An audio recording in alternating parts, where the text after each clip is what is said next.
Hallo, hier siehst du das Bild, was ich dir heute vorstelle. Da ist eine Struktur auf der Leinwand und die wurde dann anschließend bemalt.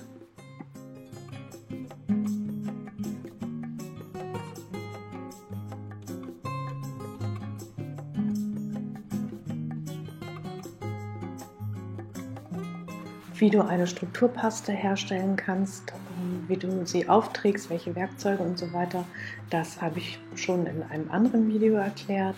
Da gehe ich jetzt gar nicht weiter darauf ein. Wichtig ist halt nur, dass bevor du jetzt anfängst zu malen, dass deine Fläche durchgetrocknet ist. Ich fange an mit einem ersten Farbton.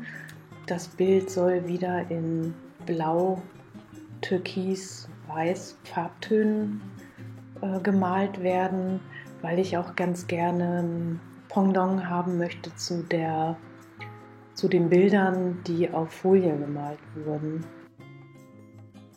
Ich fange wieder an mit einem ganz leichten Farbauftrag, sehr viel Wasser. Das heißt, die Farbe ist sehr dünnflüssig. Ich kann wieder erstmal gucken, was passiert jetzt überhaupt, wie reagiert die Farbe, wie bleibt sie in den Strukturen haften, wie kriege ich sie sichtbar. Also sichtbar die Struktur, wie hole ich die Struktur raus. Mit so einem ersten Farbauftrag kann man schon ganz schön viel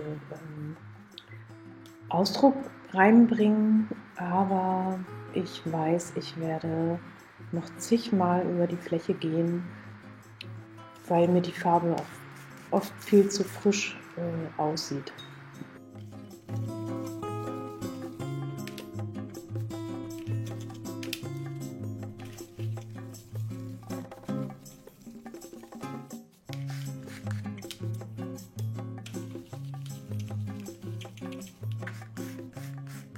Du siehst, ich habe also ganz weiche Übergänge geschaffen, indem ich die Farbe mit dem trockenen Pinsel ineinander ziehe. Jetzt ist die Fläche einmal getrocknet und ich trage hier die nächste Farbschicht auf und lasse dann immer den Untergrund auch durchscheinen. Also ich trage Farbe auf, wische sie wieder weg. Wie ihr das aus den anderen Videos kennt, Farbe auftragen, Farbe wegwischen, Farbe verstreichen, wieder wegnehmen. Ja, und das mache ich wie so oft in den Bildern, egal ob gegenständlich oder abstrakt, schaffe ich mir eben eine interessante Fläche. Also am besten, man denkt ja jedes Mal, ach Mensch, guck mal, das sieht ja schon wieder ganz gut aus. Höre ich jetzt auf? Lasse ich das schon so? Oder da am besten den Kopf einfach ausschalten und sich einfach auf einen langen Arbeitsprozess einlassen. Wasser raufkippen, gucken, wie verläuft die Farbe mit dem Wasser. Farbe draufschmeißen, einfach Spaß haben. Einfach machen, loslassen, experimentieren. Da kommen noch ganz viele Schichten. Was auch toll ist, alles das, was man in so einem Bild auch lernt und mitnimmt, wenn man es macht, kann man ja auch wieder in einem anderen Bild umsetzen. Und dann fällt einem das wieder ein und man denkt, ach Mensch, das habe ich doch da gemacht. Wie habe ich das nochmal gemacht? Ach ja, oder guckt einfach nochmal hier im Video nach. Das könnte ich doch auch wieder woanders einsetzen. Was ich hier auch gerade mache, ich gucke, wie sich die Bildfläche in den Blautönen aufteilen lässt. Ja, hier siehst du mal ganz kurz, wie ich ein Pigment in eine angemischte Farbe einfach reinrühre und mir den Farbton damit verändere.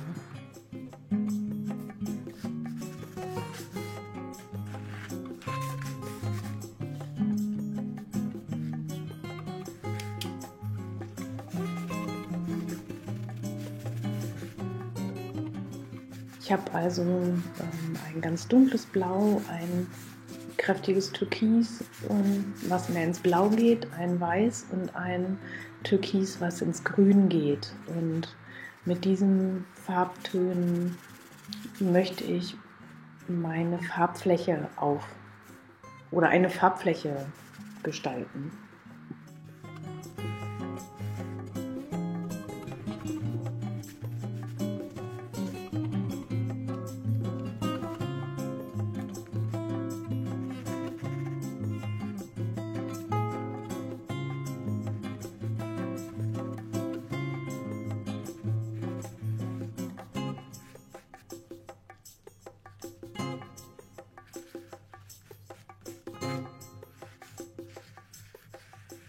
Und wenn ihr dann in so einer Farbaufteilung verharrt, dann dreht das Bild einfach mal um und guckt, wie sieht es quer aus, oder legt es auf den Kopf und malt dann auch ruhig mal auf dem Kopf sozusagen, um auch eine andere Perspektive für die Fläche zu bekommen. Die Fläche ist getrocknet im Untergrund und ich trage jetzt einen Farbauftrag mit dem Pinsel wieder auf und damit reibe ich die Farbe in die Struktur, und zum Teil aber auch ist sie nur oben auf der oberen Struktur. Wenn ich jetzt das Wasser dazu gebe, verdünne ich sie auf der Fläche und lasse es mal hier und da laufen.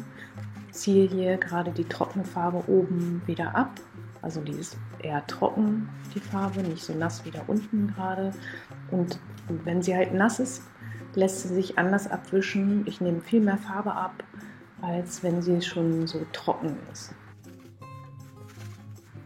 Die Fläche ist wieder trocken und ist wieder dunkel abgetrocknet, und ich nehme jetzt mal die Leinwand quer und bringen da mal ein neues Bild für mich rein.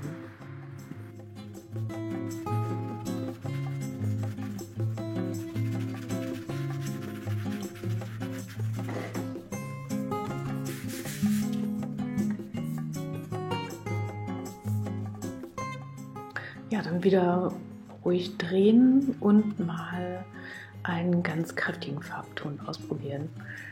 Und ja, auch da denke ich dann wieder, Mensch, ja, sieht cool aus, so ein schöner Kontrast und so ein wunderschöner Farbklecks da drauf. Ja, aber gut, das kann man ja so stehen lassen, aber es würde mir halt nicht reichen.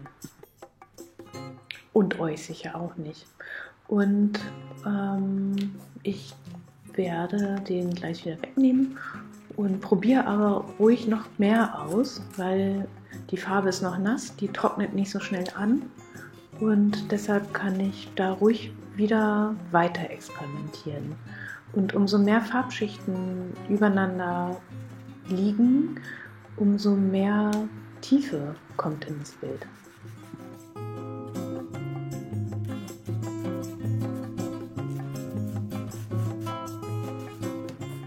In dieser Sprühflasche ist nur Wasser. Und ihr könnt irgendeine ausrangierte Haushaltssprühflasche nehmen und könnt einfach die ausspülen, Wasser reinfüllen und die so benutzen.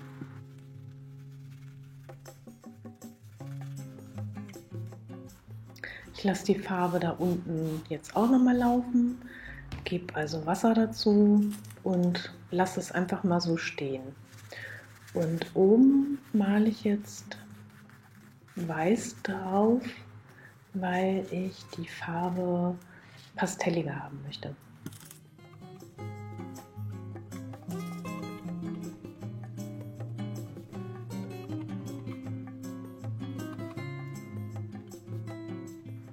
Hier gebe ich jetzt mal Schwarz dazu, weil ich auch die ganzen Farbkontraste auf einmal sehen möchte.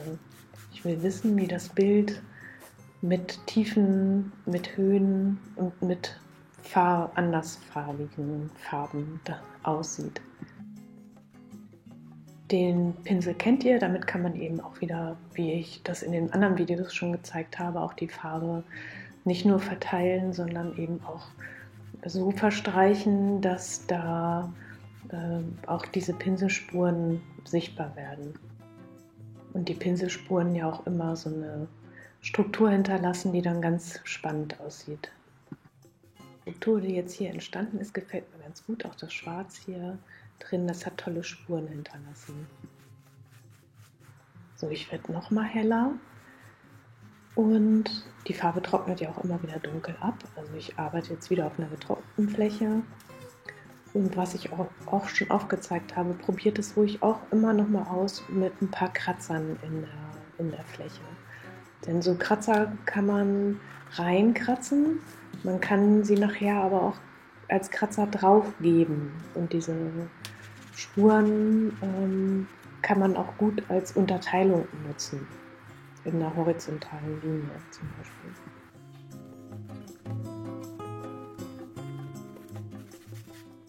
Ich gebe jetzt hier nochmal eine Lasur drauf und die vermischt sich auch zum Teil mit dem Weiß von oben.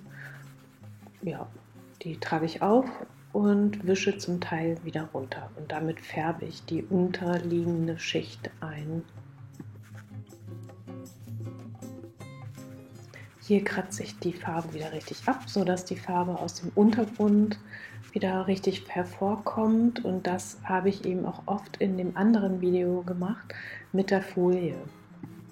Und auch wenn du denkst jetzt, oh mein Gott, jetzt haut sie da wieder ein helles Blau drauf, es entstehen immer wieder Farbmischungen. Und jetzt hast du gerade auch noch gesehen, wie ich auf die nasse Fläche einfach ein Pigment raufgegeben habe und es eingerieben habe, und damit hole ich eben nochmal ganz andere Farbstrukturen raus und es bleiben Teile von unten stehen. Also es hat alles tatsächlich auch irgendeinen Wert.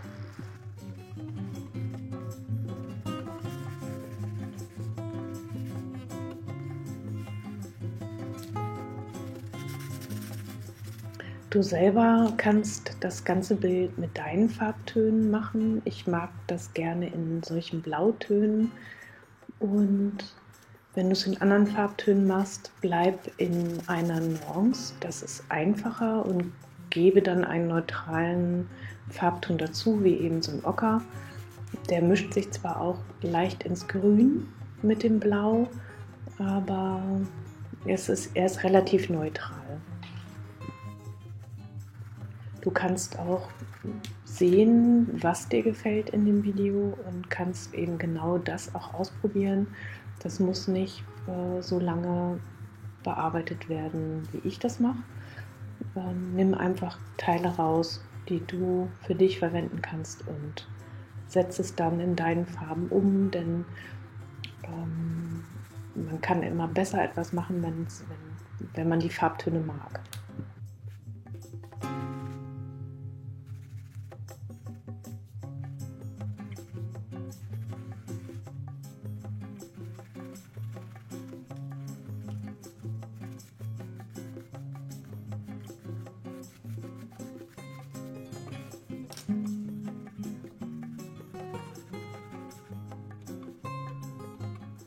Das ganze Farbspiel gefällt mir ganz gut, und ich möchte jetzt noch einen Akzent setzen und bin mir jetzt gerade nicht sicher, in welcher Farbe ich den setze. Und das ist ganz gut, wenn man sich die Farbtöne einfach mal auf dem weißen Papier drauf malt, kurz ausschneidet und dann drauflegt.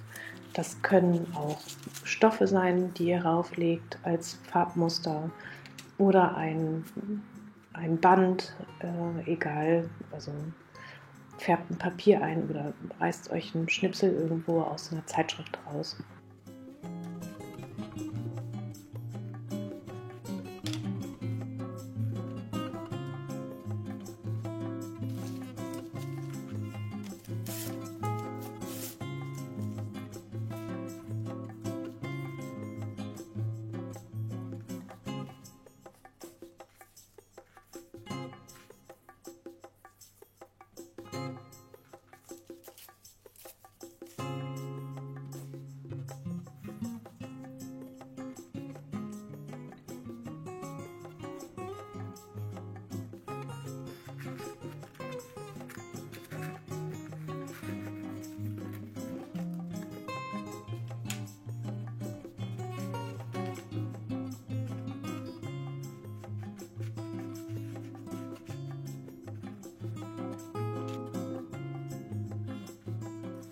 Mir gefielen alle 3 Farben ganz gut, die ich da drauf gelegt habe. Und ich nehme tatsächlich auch alle 3. Das heißt, ich weiß aber auch hier, dass ich sie nicht einfach nur draufsetze und dann stehen sie da oben an der Oberfläche, sondern ich arbeite sie auch wieder ein. Also ich male eine über die andere, nehme wieder Teile weg. Ich nehme immer auch die Ansätze weg, dass eben das nicht einfach nur so dasteht, sondern das muss aus der Fläche heraus auftauchen und wieder verschwinden, ohne sichtbare Farb- oder Werkzeugspuren.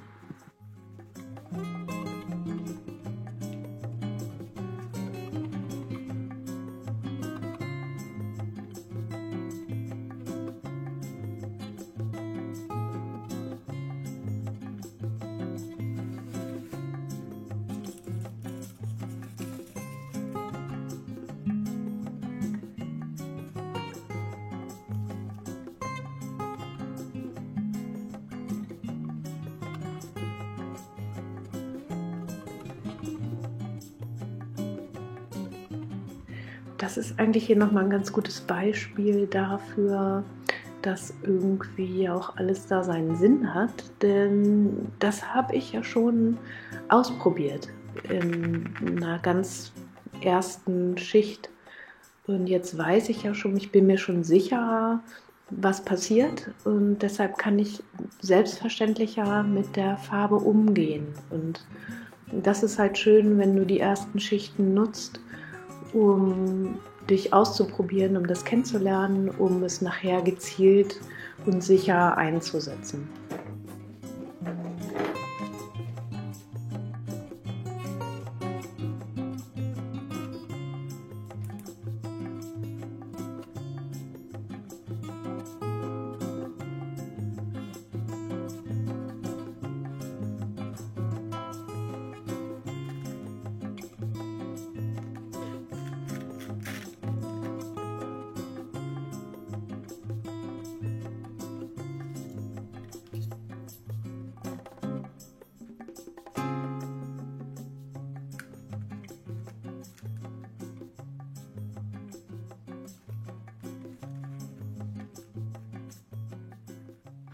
Ich mag hier auch gerne diese ganz feinen Linien, die durch dieses Malmesser entstehen.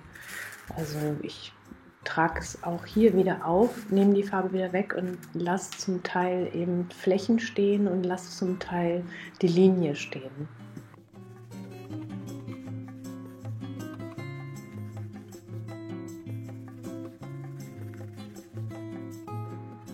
Hier wische ich die Farbe aus dem Untergrund, das Türkis, nochmal richtig frei.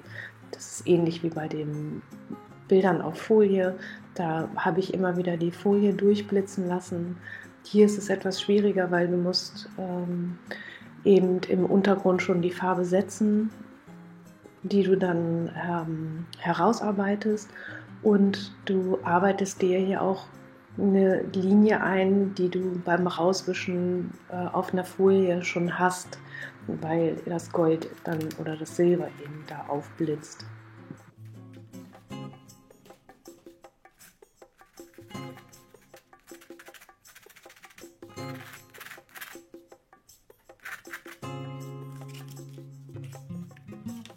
Hier könnte man jetzt natürlich auch wieder eine Skyline einbauen oder Segelboote. Man kann sich ein Meer vorstellen. Man kann natürlich auch mit Kreide wieder drauf zeichnen, drauf schreiben, wie ich das in den anderen Videos ja auch schon öfter mal erklärt habe.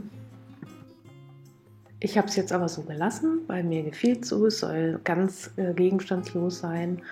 Und ja, ich hoffe, dir hat das Video gefallen, und ich würde mich freuen, wenn du es likest oder auch abonnierst. Klar.